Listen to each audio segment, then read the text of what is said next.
গত কয়েকদিন ধরে সামাজিক যোগাযোগ মাধ্যমে একটি ছবি ভাইরাল হয়েছে। ভাইরাল হওয়া ছবিটি আসলে আওয়ামী লীগের জাদরেল নেতা তোফায়েল আহমেদের। স্বৈরাচারী মুজিবের সবচেয়ে কাছের মানুষ ছিলেন তিনি। মুজিবকে বঙ্গবন্ধু উপাধিটাও তার দেওয়া। একসময় কত ক্ষমতা ছিল তোফায়েলের। আঙ্গুলের ইশারায় সত্যকে মিথ্যা আর মিথ্যাকে সত্য বানিয়েছেন। কত নির্দোষ ব্যক্তিদের জেল খাটিয়েছেন। গায়ের জোরে ইসলাম ধর্মকেও অবমাননা করেছেন।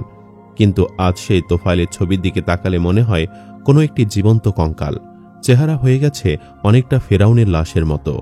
দেখলেই বোঝা যায় আল্লাহর কোনো এক গজবে দুনিয়াতেই পাপের শাস্তি পাচ্ছেন তিনি। তোফায়েলের অপকর্ম নিয়েই আলোচনা করব আমাদের এই ভিডিওটিতে। বিস্তারিত জানতে ভিডিওটি না টেনে শেষ পর্যন্ত দেখতে থাকুন। তোফায়েল সাহেব নিষিদ্ধ ঘোষিত আওয়ামী লীগের সাবেক নেতা। অস্বীকার করার কিছু নেই যে তোফায়েল পরিপক্ক, অভিজ্ঞ, ঝানু রাজনীতিবিদ। জীবনের এক নির্মম দিন অতিবাহিত করছেন। মৃত্যুশয্যায় দাঁড়িয়ে একটু ইসলামী আন্দোলনের ছাত্রনেতা আব্দুল মালিককে ফিল করেন তো। চোখ বন্ধ করে একবার ভাবুন তো, কি অন্যায় ছিল মালিকের, কি কারণে তাকে শেষ করলেন। ভেবে দেখুন তো মালিক ভাইয়ের কি অপরাধ ছিল। আজকে তরুণ প্রজন্মকে বলছি, ভয়াবহ এক ইতিহাস শুনুন। 1969 সাল। তোফায়েল আহমেদ তখন ডাকসুর ভিপি। তৎকালীন পূর্ব পাকিস্তানের শিক্ষা ব্যবস্থা কি হবে এ বিষয়টি নিয়ে ঢাকা বিশ্ববিদ্যালয়ে একটি সেমিনার অনুষ্ঠিত হয়। উক্ত সেমিনারে ঢাকা বিশ্ববিদ্যালয়ের মেধাবী শিক্ষার্থী, জনপ্রিয় ইসলামী আন্দোলনের ছাত্রনেতা আব্দুল মালিক ইসলামী শিক্ষা ব্যবস্থার পক্ষে বক্তব্য দেন। উক্ত সেমিনারের অধিকাংশ শিক্ষার্থীদের করতালির মাধ্যমে আব্দুল মালিকের বক্তব্যকে সমর্থন করে। উক্ত সেমিনারে মালিক ভাইয়ের বক্তব্যের বিরুদ্ধে বক্তব্য রাখেন ইসলাম বিদ্বেষী তৎকালীন ছাত্রলীগ বাম সংগঠনের নেতারা। তারা ইসলামী শিক্ষা ব্যবস্থার বিপক্ষে বক্তব্য রাখেন। তাদের দুর্বল যুক্তি মালিকের যুক্তির কাছে হেরে যায়। তখন তারা নতুন ফন্দি আঁটল। 12 আগস্ট 1969 সালে তারা শিক্ষা ব্যবস্থার ওপর আরেকটা সেমিনারের আয়োজন করে। উক্ত সেমিনারে আবার পক্ষে বিপক্ষে মতামত উপস্থাপন করা হয়। আব্দুল মালিকের যুক্তির কাছে আবার ইসলাম বিদ্বেষীরা হেরে যায়। তারা তখন মারাত্মক চক্রান্ত করে। শহীদ আব্দুল মালিক যখন সেমিনার শেষ করে বের হন, তখন এই তোফায়েল আহমেদের নেতৃত্বে একদল সন্ত্রাসী শহীদ আব্দুল মালিকের ওপর আক্রমণ করে। তারা শহীদ আব্দুল মালিককে লাঠি, হকিস্টিক এবং ইট দিয়ে তার মাথা থেতলিয়ে দেয়। তারপর তারা আব্দুল মালিককে মৃত ভেবে রেখে চলে যায়। তখন তার অন্য সাথীরা এ খবর শুনে দৌড়ে আসে। তাকে তাৎক্ষণিকভাবে হসপিটালে নেওয়া হয়। ডাক্তার তাকে তৎকালীন পশ্চিম পাকিস্তানে উন্নত চিকিৎসার জন্য পাঠিয়ে দেন। সেখানে আব্দুল মালিক 15 আগস্ট 1969 সালে শাহাদত বরণ করেন। তারা শহীদ মালিককে শেষ করার মাধ্যমে ইসলামকে, ইসলামী শিক্ষা ব্যবস্থাকে ধ্বংস করতে চেয়েছিল। এমন হাজারো মেধাবী মালিকের হত্যার পেছনে লুকিয়েছিলেন এই তোফায়েল গঙের মতো সন্ত্রাসীরা। এই খুনি তোফায়েল অনেকের গুরু, অনেকের আদর্শ, অনেকের বাহুবল ছিলেন। আজ তিনি নিজেই জীর্ণ শীর্ণ, বলহীন, হতভম্ব। শুধুমাত্র সময়ের অপেক্ষা মাত্র। মহাজাগতিক সময়ের কাছে এই পৃথিবীর সময় মহাসাগরের জলরাশির তুলনায় একটা সূচের আগায় জমে থাকা জলের থেকেও নগণ্য। অথচ এই অতি ক্ষুদ্র সময়ের নিজের ক্ষমতা জাহির করার জন্য কত কিছুই না করে চলেছি।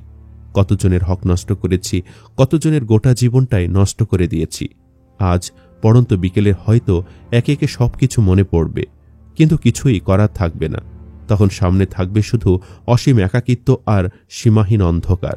সবাইকে একবার হলেও তা ভাবা দরকার। শুধু তোফায়েলের না, মৃত্যু সবার জন্য অবধারিত। একটা কথা না বললেই নয়। সে সময় কি 71 ইস্যু ছিল? ছিল না। আসলে আওয়ামী লীগ হল সেই গোড়া থেকে ইসলাম বিদ্বেষী। সেই ইস্যু এখনও বামপন্থীরা ধারণ করে তাদের কার্যক্রম চালাচ্ছে। কিন্তু তারা তো চালাবেই। কিন্তু দুঃখ হল বিএনপি একটি ডানপন্থী দল হওয়ার পরেও কিভাবে বামপন্থীদের শেল্টার দেয়। এরা কি তোফায়েলের মতো বয়সে পৌঁছাবে না? জনাব তোফায়েল আহমেদ, এই নামটা কত বড় মাপের সেটা যারা বাংলাদেশের ইতিহাসের খোঁজ খবর রাখেন তারাই ভালো জানেন। ফেসবুক থেকে যতটুকু জানা যায়, তিনি এখন আর কাউকে চিনতে পারেন না। নিঃসঙ্গ এক জীবনের অধিকারী, এক সময়ের প্রভাবশালী এই নেতা।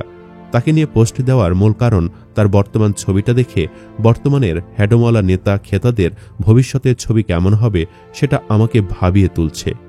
হয়তো এ সময়ের প্রভাবশালী কিছু নেতাদের করুণ পরিণতি নিয়ে ভবিষ্যতে আমার মতো কেউ স্ট্যাটাস দিবে, যা দেখে মানুষের অন্তরাত্মা কেঁপে উঠবে। মহান আল্লাহ আমাদের সঠিক বুঝ দান করুন, আমিন। অনেকে তোফায়েলের এ ছবি দেখে তাকে জীবন্ত ফিরাউন বা লানাতুল্লাহ বলে আখ্যায়িত করছেন।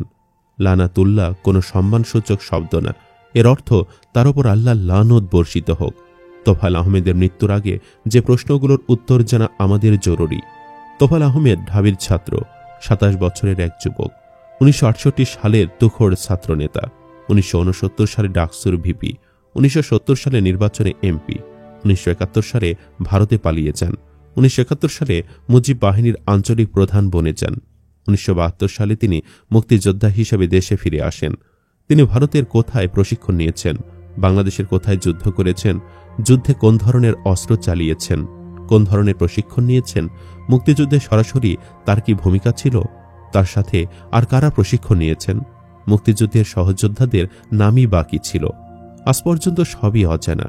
তিনি কখনো কোনোদিন এই কথাটি পরিষ্কার করেন নাই। অধিকন্তকেও ঘুণাক্ষরেও জিজ্ঞাসা করলে তিনি তেলেবেগুনে জ্বলে উঠে বলতেন, মুক্তিযুদ্ধের অতন্ত্র প্রহরী, স্বাধীনতার ধারক বাহক পাক বাহিনীর জম তোফায়েল আহমেদের সামনে দাঁড়িয়ে প্রশ্ন করার সাহস তোমাকে কে জুগিয়েছে? অথচ তিনি কখনো যুদ্ধই করেননি। দেশের অধিকাংশ টকশোগুলোতে তাকে একাই আনা হতো। বিচ্ছিন্নভাবে কেউ যদিও থাকত, তার হুঙ্কারের জ্বালায় মুক্তিযুদ্ধের বিষয়ে কথা তুলতে পারত না, অর্থাৎ হুমকি দিয়ে প্রশ্ন করতে বারণ করা হতো। হয়তো ভাববেন এটা এমন কি বিষয়, বহু মুক্তিযোদ্ধার ঘটনায় তো জাতি জানে না। তোফায়েল আহমেদের ক্ষেত্রে ব্যতিক্রম হলেও এটা নিয়ে এত মাতামাতির কি আছে? তাহলে চলুন সামনে যাই। 1972 সালে দেশে ফিরে তিনি শেখ মুজিবুর রহমানের সচিব হন। 1973 সালে তিনি শেখ মুজিবের প্রিয়ভাজন ব্যক্তি হিসেবে এগিয়ে থাকেন। 1973 সালে তিনি আবারও এমপি পদ দখল করেন। একই বছরে তিনি জাতীয় রক্ষী বাহিনীর প্রধান হিসেবে কাজ শুরু করেন।